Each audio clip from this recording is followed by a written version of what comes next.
사랑하는 성도 여러분, 오늘도 여러분들의 삶 속에 하나님의 은혜와 하나님의 말씀이 늘 함께 하실 수 있기를 주님의 이름으로 간절히 축원합니다.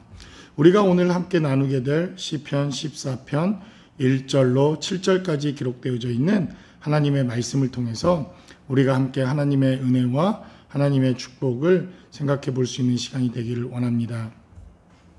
우리가 오늘 본문에 기록되어져 있는 시편 14편은 시편 저자에 대한 기록이 분명하게 기록되어져 있습니다. 다윗의 시다 이렇게 기록되어져 있고 인도자를 따라 부르는 노래다 이렇게 본문은 기록되어져 있습니다.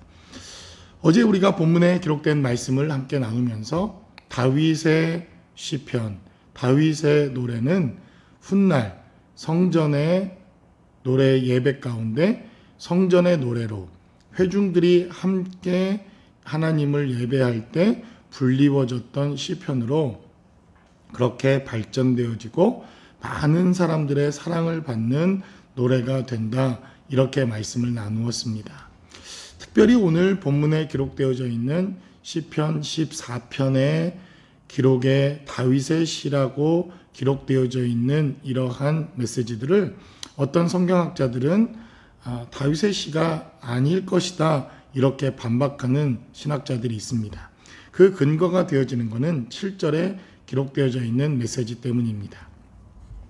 7절의 기록을 살펴보면 이스라엘의 구원이 시온에서 나오기를 원하도다 그들은 그렇게 말합니다.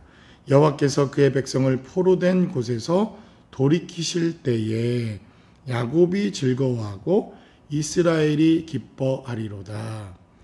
마치 7절에 기록되어져 있는 메시지만을 살펴보면 이것은 바벨론 포로기, 바벨론의 포로로 붙잡혀갔던 이스라엘 백성들이 하나님의 구원과 포로로부터 해방되어질 것에 대한 기대와 하나님을 찬양하는 메시지처럼 들려집니다.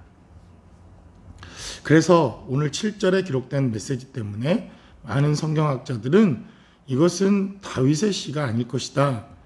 다윗의 시의 형식을 가졌지만 잘못 알려진 것일 것이다. 이렇게 이야기하는 분들이 계십니다. 그러나 여러분들 바꾸어 생각해 보면 이 시편은 다윗의 시일 확률이 대단히 높습니다. 오히려 잊혀졌던 다윗의 노래와 시편이 포로기를 거치고 고난과 환난을 경험하게 되고 그들이 나라를 잃어버리게 되고 또 바벨론이라고 하는 이 나라의 신앙의 자유를 잃어버리고 하나님을 예배할 수 없게 되어지자 바로 고난 중에 불렀던 다윗의 시편과 다윗의 노래가 포로들에 의해서 다시 불리워지기 시작하고 다시 많은 사람들에게 감동을 주는 그러한 노래로 바벨론 포로기에 불리워졌을 것이다. 우리가 이렇게 생각하는 것이 맞습니다. 요즘 젊은 사람들은 역주행이다 이런 말을 씁니다. 예를 들어 2021년도이지만 2010년도에 만들어졌던 노래라든지 혹은 소설이라든지 영화라든지 드라마라든지 이러한 것들이 아무런 반응을 불러일으키지 못하고 있다가 2021년도 우리의 실생활과 현실 세계에 정말 딱 맞아떨어져서 많은 사람들에게 새롭게 인기를 얻는 현상, 이것을 역주행이다 이렇게 표현을 하는 것을 봅니다. 아마도 대표적으로 시편 14편은 이러한 역주행을 보여주는 가장 중요한 다윗의 시편 가운데 하나일 것이라고 생각됩니다. 고난이 시작되어지자 다윗의 노래가 불리워지기 시작하고 아마도 이 7절에 기록된 메시지는 후대의 다윗의 노래에 더해져서 이 7절에 기록된 메시지가 아마 더해진 이러한 형태로 성전에서 노래가 되어지고 불리워진 노래가 되었을 것입니다. 그래서 오늘 본문은 두 가지 시점에서 우리가 이 시편의 14편을 살펴볼 필요가 있습니다. 하나는 다윗의 시점에서, 혹은 또 다른 하나는 포로기에 붙잡혀갔던 사람들이 고난 속에서 바로 다윗의 시편을 노래하면서 그들이 느꼈을 그들의 시점, 이 두 가지 시점 속에서 오늘 시편을 살펴보면 이 시편이 얼마나 우리에게 위로와 생명이 되는가 하는 것을 보게 됩니다. 오늘 1절에 기록된 대로 어리석은 자는 그의 마음에 이르기를 하나님이 없다 하는도다. 그들은 부패하고 그 행실이 가증하니 선을 행하는 자가 없도다 라고 말합니다. 다윗의 관점에서 보면 다윗을 죽이려고 쫓아다니는 사람들입니다. 바벨론 포로기에 이 다윗의 시편의 노래를 불렀던 사람들의 관점이라고 한다면 세상의 열방, 세상의 강력한 힘을 가졌던 바벨론에 대한 메시지가 1절에 기록되어져 있습니다. 결국 힘을 가졌고 그리고 자신들이 승자라고 여기고 자신들이 절대 권력이라고 여기는 자들, 그들에 대한 어리석음을 오늘 본문은 이야기하며 노래합니다. 그들의 마음에 이르기를 하나님은 없다 하는도다 라고 말합니다. 우리의 일상의 삶의 자리에서도 우리는 이러한 경험들을 많이 합니다. 내가 부유하거나 내가 가진 것이 많거나 내가 갑자기 명성과 부를 얻게 되어지면 하나님을 떠나는 경우들을 종종 보게 됩니다. 마음의 초심을 잃어버리고 하나님을 멀리하고 세상에 주는 힘과 권력과 쾌락을 더 가까이 하여 하나님을 배반하는 이러한 일들이 종종 일어나는 것을 봅니다. 그래서 오늘 본문에 기록된 1절에 기록된 대로 어떤 자들이 어리석은 것입니까? 지금 당장 힘을 가지고 있고 지금 당장 무엇인가 근심과 걱정이 없고 자신들은 원하는 모든 것을 누릴 수 있지만 하나님이 없다 하는 자들, 바로 그러한 자들은 어리석은 자들이다. 성경은 이렇게 말씀하고 있다는 것입니다. 4절에 기록된 대로 행악을 행하는 자는 다 무지하냐? 그들이 떡 먹듯이 내 백성을 먹으면서 여호와를 부르지 아니하는도다. 다윗의 때에도 또 혹은 포로기 때에도 다윗과 이 노래를 불렀을 포로기에 붙잡혀갔던 많은 이스라엘 백성들은 동일한 체험과 경험을 하게 됩니다. 다윗도 사울 왕에게 쫓겨 광야 땅에서 모진 고난의 시간을 갖게 됩니다.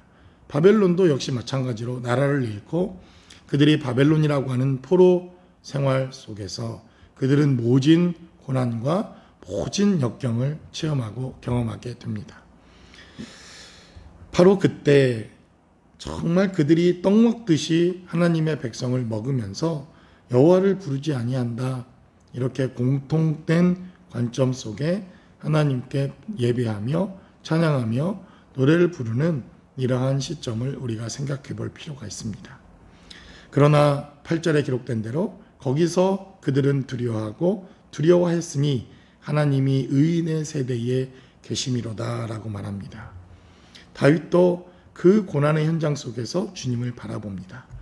바벨론 포로기에 다윗의 노래를 부르면서 그들도 다윗이 이 고난을 이겼던 것처럼 우리도 이 고난을 이기겠다고 하는 결단과 함께 그들은 이 찬양을 불렀을 것입니다. 그래서 이 시대를 살아간 우리들도 다윗처럼 그리고 이 포로기에 이 찬양과 노래를 부르고 하나님의 구원을 기다렸던 이스라엘 백성들처럼 우리도 이 시대에 많은 어려움들이 있습니다. 많은 고난의 시간들을 겪고 있습니다. 너무나도 힘겨운 그러한 시간들입니다. 그러나 이때에 정말 하나님을 두려워하고 두려워해야 하는 이유가 여기에 있습니다. 바로 다윗처럼 또 그 다윗이 불렀던 노래를 부르며 그들의 고난의 현장을 이겼던 이스라엘 백성들처럼 누군가 오늘도 이 노래와 이 찬양을 가지고 하나님을 두려워하며 하나님을 믿고 있기만 한다면 우리도 동일한 구원의 역사와 구원의 생명을 경험하게 될 것입니다. 이제 7절은 기록하기를 이스라엘의 구원이 시온에서 나오기를 원하도다. 여호와께서 그의 백성을 포로된 곳에서 돌이키실 때에 야곱은 즐거워하고 이스라엘이 기뻐하리로다. 아마도 그들은 포로기에 돌아와 다윗의 노래를 부르면서 하나님께서 그들을 구원하신 이 구원의 감격과 기쁨을 가지고 성전에서 예배할 때 이 찬양을 올려드렸을 것입니다. 그래서 다윗의 시 인도자를 따라 부르는 노래 이렇게 되어 있습니다. 회중들이 함께 불렀던 찬양이며 회중들이 성전 예배에 사용했던 찬양과 노래였다고 하는 것을 알 수가 있습니다.